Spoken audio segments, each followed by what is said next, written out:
kerinduanku datang padamu, Allah mulia mawar saron ku cinta.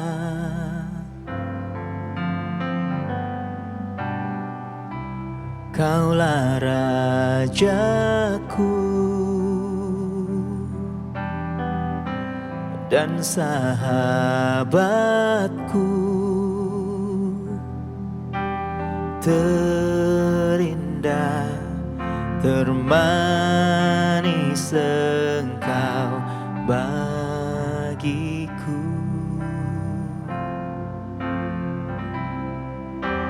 Ku sembah Kau dalam roh dan kebenaran. Ku sembah Kau dalam roh dan kebenaran. Tak seorang pun jua seperti Kau, Yesus. Oh, ku sembah Kau dalam roh dan kebenaran. Ku sembah Kau dalam roh dan kebenaran. Tak seorang pun jua seperti Kau, Yesus.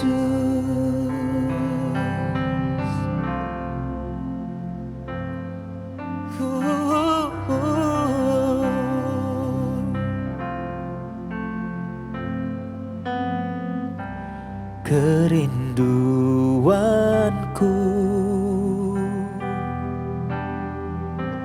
datang padamu, Allah mulia mawar Syaron ku cinta.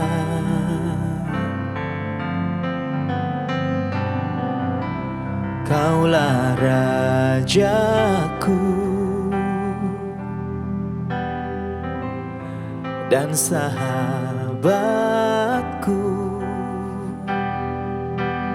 terindah termanis Engkau bagiku.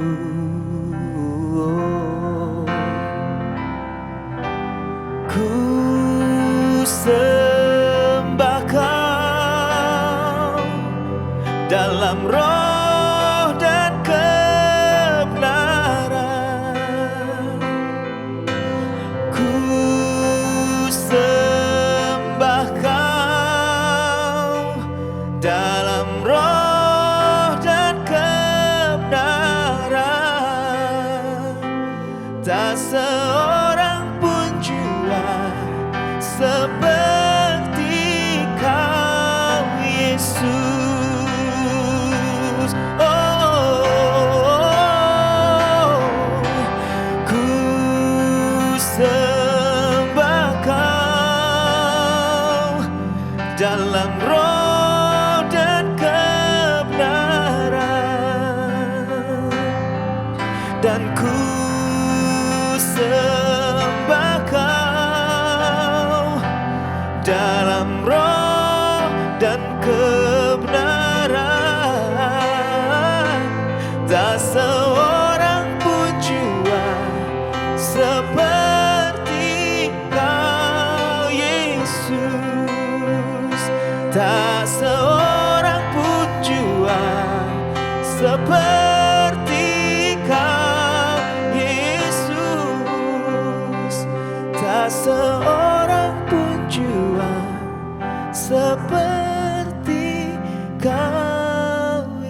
Yesus.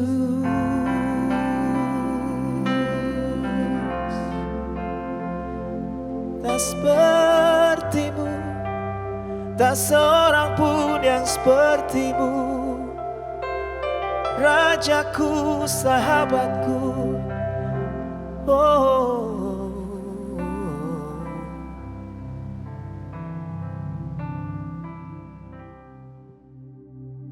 Shalom saudara sekalian, saat ini mari kita akan membaca Kejadian 3:1 ayat 3 yang berkata, maka firman Tuhan kepada Yakub, pulanglah engkau ke negeri nenek moyangmu dan kepada kaum keluargamu, maka aku menyertai engkau. Saudara sekalian, kisah dari Kejadian 31 ini menceritakan bagaimana hubungan Laban dan Yakub.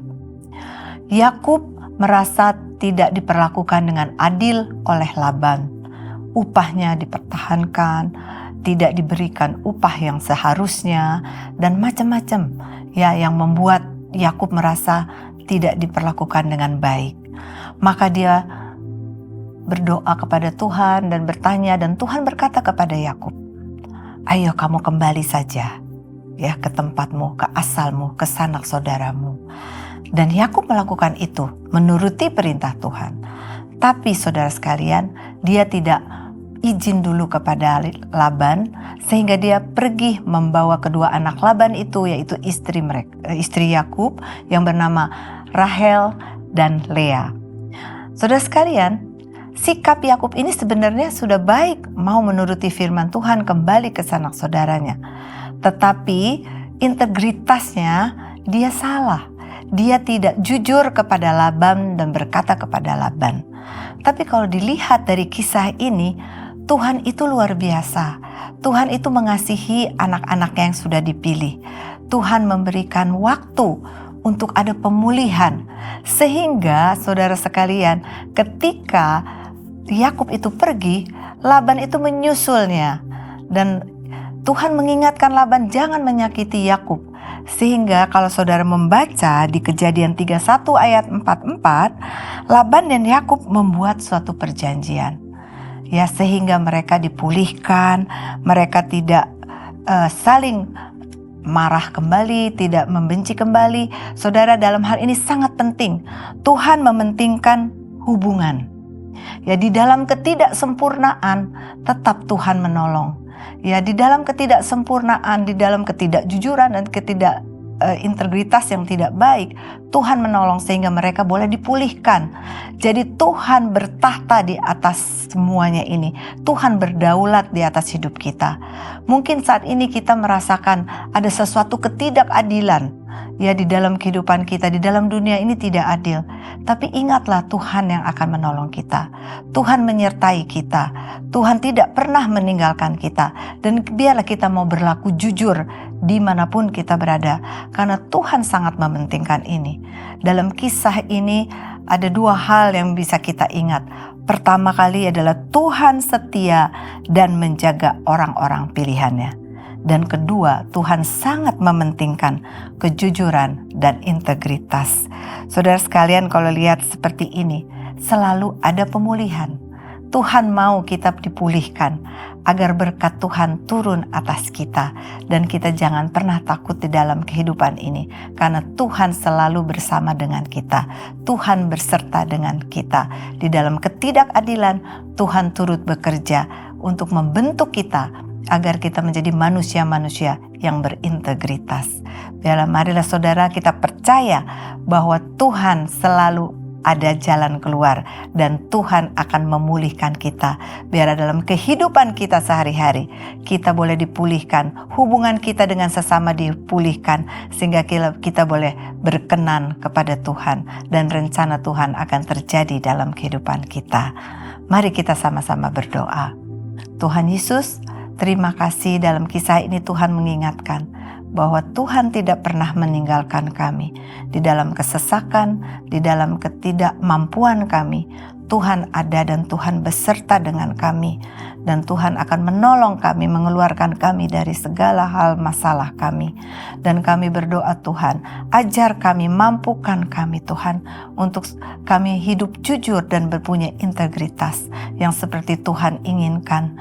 Tuhan mampukan kami, dan kami percaya Tuhan, Tuhan sangat mementingkan hubungan. Sebab itu kami berdoa Tuhan, kiranya jaga hubungan kami dengan sesama kami, agar kami membawa nama Tuhan, dan kami percaya selalu ada pemulihan di dalam Tuhan. Terima kasih Tuhan, di dalam nama-Mu kami berdoa dan mengucap syukur. Amin. Kejadian 31. Yakub lari meninggalkan Laban. Kedengaranlah kepada Yakub anak-anak Laban berkata demikian. Yakub telah mengambil segala harta milik ayah kita. Dan dari harta itulah ia membangun segala kekayaannya. Lagi kelihatan kepada Yakub dari muka Laban, bahwa Laban tidak lagi seperti yang sudah-sudah kepadanya. Lalu berfirmanlah Tuhan kepada Yakub, "Pulanglah ke negeri nenek moyangmu dan kepada kaummu, dan aku akan menyertai engkau." Sesudah itu Yakub menyuruh memanggil Rahel dan Lea untuk datang ke padang, ke tempat kambing dombanya, lalu ia berkata kepada mereka, "Telah kulihat dari muka ayahmu, bahwa ia tidak lagi seperti yang sudah-sudah kepadaku. Tetapi Allah ayahku menyertai aku. Juga kamu sendiri tahu, bahwa aku telah bekerja sekuat-kuatku pada ayahmu. Tetapi ayahmu telah berlaku curang kepadaku dan telah 10 kali mengubah upahku. Tetapi Allah tidak membiarkan dia berbuat jahat kepadaku. Apabila ia berkata, 'Yang berbintik-bintiklah akan menjadi upahmu,' maka segala kambing domba itu beroleh anak yang berbintik-bintik. Dan apabila ia berkata, 'Yang bercoreng-corenglah akan menjadi upahmu,' maka segala kambing domba itu beroleh anak yang bercoreng-coreng. Demikianlah Allah mengambil ternak ayahmu dan memberikannya kepadaku. Pada suatu kali pada masa kambing domba itu suka berkelamin, maka aku bermimpi dan melihat bahwa jantan-jantan yang menjantani kambing domba itu bercoreng-coreng, berbintik-bintik dan berbelang-belang. Dan malaikat Allah berfirman kepadaku dalam mimpi itu, 'Yakub.' Jawabku, 'Ya Tuhan.' Lalu ia berfirman, 'Angkatlah mukamu dan lihatlah, bahwa segala jantan yang menjantani kambing domba itu bercoreng-coreng, berbintik-bintik dan berbelang-belang. Sebab telah kulihat semua yang dilakukan oleh Laban itu kepadamu. Akulah Allah yang di Betel itu, di mana engkau mengurapi tugu. Dan di mana engkau bernazar kepadaku, maka sekarang, bersiaplah engkau. Pergilah dari negeri ini dan pulanglah ke negeri sanak saudaramu." Lalu Rahel dan Lea menjawab Yakub, katanya, "Bukankah tidak ada lagi bagian atau warisan kami dalam rumah ayah kami? Bukankah kami ini dianggapnya sebagai orang asing, karena ia telah menjual kami? Juga bagian kami telah dihabiskannya sama sekali. Tetapi segala kekayaan, yang telah diambil Allah dari ayah kami, adalah milik kami dan anak-anak kami. Maka sekarang, perbuatlah segala yang difirmankan Allah kepadamu." Lalu bersiaplah Yakub, dinaikkannya anak-anaknya dan istri-istrinya ke atas unta. Digiringnya seluruh ternaknya dan segala apa yang telah diperolehnya, yakni ternak kepunyaannya, yang telah diperolehnya di Padan Aram, dengan maksud pergi kepada Ishak, ayahnya, ke tanah Kanaan. Adapun Laban telah pergi menggunting bulu domba-dombanya. Ketika itulah Rahel mencuri terafim ayahnya. Dan Yakub mengakali Laban, orang Aram itu, dengan tidak memberitahukan kepadanya, bahwa ia mau lari. Demikianlah ia lari dengan segala harta miliknya. Ia berangkat, menyeberangi sungai Efrat dan berjalan menuju pegunungan Gilead. Laban mengejar Yakub. Ketika pada hari ketiga dikabarkan kepada Laban, bahwa Yakub telah lari.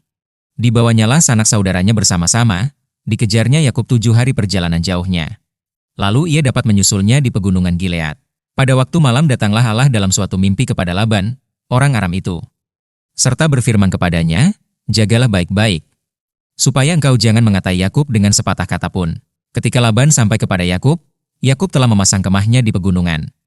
Juga Laban dengan sanak saudaranya telah memasang kemahnya di pegunungan Gilead. Berkatalah Laban kepada Yakub, "Apakah yang kau perbuat ini? Maka engkau mengakali aku dan mengangkut anak-anakku perempuan sebagai orang tawanan? Mengapa engkau lari diam-diam dan mengakali aku? Mengapa engkau tidak memberitahu kepadaku, supaya aku menghantarkan engkau dengan sukacita dan nyanyian dengan rebana dan kecapi?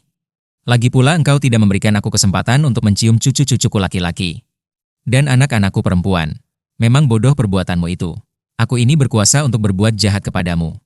Tetapi Allah ayahmu telah berfirman kepadaku tadi malam, 'Jagalah baik-baik, jangan engkau mengatai Yakub dengan sepatah kata pun.' Maka sekarang, kalau memang engkau harus pergi, semata-mata karena sangat rindu ke rumah ayahmu, mengapa engkau mencuri dewa-dewaku?" Lalu Yakub menjawab Laban, "Aku takut, karena pikirku, jangan-jangan engkau merampas anak-anakmu itu daripadaku. Tetapi pada siapa engkau menemui dewa-dewamu itu, janganlah ia hidup lagi." Periksalah di depan saudara-saudara kita segala barang yang ada padaku dan ambillah barangmu. Sebab Yakub tidak tahu bahwa Rahel yang mencuri terafim itu. Lalu masuklah Laban ke dalam kemah Yakub dan ke dalam kemah Lea. Dan ke dalam kemah kedua budak perempuan itu, tetapi terafim itu tidak ditemuinya. Setelah keluar dari kemah Lea, ia masuk ke dalam kemah Rahel. Tetapi Rahel telah mengambil terafim itu dan memasukkannya ke dalam pelana untanya. Dan duduk di atasnya. Laban menggeledah seluruh kemah itu, tetapi terafim itu tidak ditemuinya. Lalu kata Rahel kepada ayahnya, "Janganlah Bapa marah. Karena aku tidak dapat bangun berdiri di depanmu, sebab aku sedang haid." Dan Laban mencari dengan teliti, tetapi ia tidak menemui terafim itu. Lalu hati Yakub panas dan ia bertengkar dengan Laban. Ia berkata kepada Laban, "Apakah kesalahanku? Apakah dosaku? Maka engkau memburu aku sehebat itu? Engkau telah menggeledah segala barangku. Sekarang apakah yang kau temui dari segala barang rumahmu? Letakkanlah di sini di depan saudara-saudaraku dan saudara-saudaramu, supaya mereka mengadili antara kita berdua. Selama 20 tahun ini aku bersama-sama dengan engkau. Domba dan kambing betinamu tidak pernah keguguran, dan jantan dari kambing dombamu tidak pernah kumakan. Yang diterkam oleh binatang buas tidak pernah kubawa kepadamu, aku sendiri yang menggantinya. Yang dicuri orang, baik waktu siang, baik waktu malam, selalu engkau tuntut daripadaku. Aku dimakan panas hari waktu siang dan kedinginan waktu malam, dan mataku jauh daripada tertidur. Selama 20 tahun ini aku di rumahmu. Aku telah bekerja padamu 14 tahun lamanya untuk mendapat kedua anakmu, dan 6 tahun untuk mendapat ternakmu, dan engkau telah 10 kali mengubah upahku. Seandainya Allah ayahku, Allah Abraham dan yang disegani oleh Ishak tidak menyertai aku, tentulah engkau sekarang membiarkan aku pergi dengan tangan hampa. Tetapi kesengsaraanku dan jeripayahku telah diperhatikan Allah. Dan ia telah menjatuhkan putusan tadi malam, perjanjian antara Yakub dan Laban. Lalu Laban menjawab Yakub, "Perempuan-perempuan ini anakku dan anak-anak lelaki ini cucuku. Dan ternak ini ternakku, bahkan segala yang kau lihat di sini adalah milikku. Jadi apakah yang dapat kuperbuat sekarang kepada anak-anakku ini? Atau kepada anak-anak yang dilahirkan mereka? Maka sekarang, marilah kita mengikat perjanjian, aku dan engkau, supaya itu menjadi kesaksian antara aku dan engkau." Kemudian Yakub mengambil sebuah batu dan didirikannya menjadi tugu. Selanjutnya berkatalah Yakub kepada sanak saudaranya, "Kumpulkanlah batu." Maka mereka mengambil batu dan membuat timbunan. Lalu makanlah mereka di sana di dekat timbunan itu. Laban menamai timbunan batu itu Yegar Sahaduta, tetapi Yakub menamainya Galet. Lalu kata Laban, "Timbunan batu inilah pada hari ini menjadi kesaksian antara aku dan engkau." Itulah sebabnya timbunan itu dinamainya Galet dan juga Mispa, sebab katanya, "Tuhan kiranya berjaga-jaga antara aku dan engkau, apabila kita berjauhan. Jika engkau mengaibkan anak-anakku, dan jika engkau mengambil istri lain di samping anak-anakku itu, ingatlah, walaupun tidak ada orang dekat kita, Allah juga yang menjadi saksi antara aku dan engkau." Selanjutnya kata Laban kepada Yakub, "Inilah timbunan batu. Dan inilah tugu yang kudirikan antara aku dan engkau, timbunan batu dan tugu inilah menjadi kesaksian, bahwa aku tidak akan melewati timbunan batu ini mendapatkan engkau. Dan bahwa engkau pun tidak akan melewati timbunan batu dan tugu ini mendapatkan aku." Dengan berniat jahat, Allah Abraham dan Allah Nahor, Allah ayah mereka, kiranya menjadi hakim antara kita. Lalu Yakub bersumpah demi yang disegani oleh Ishak, ayahnya. Dan Yakub mempersembahkan korban sembelihan di gunung itu. Ia mengundang makan sanak saudaranya, lalu mereka makan serta bermalam di gunung itu. Keesokan harinya pagi-pagi Laban mencium cucu-cucunya dan anak-anaknya serta memberkati mereka. Kemudian pulanglah Laban kembali ke tempat tinggalnya.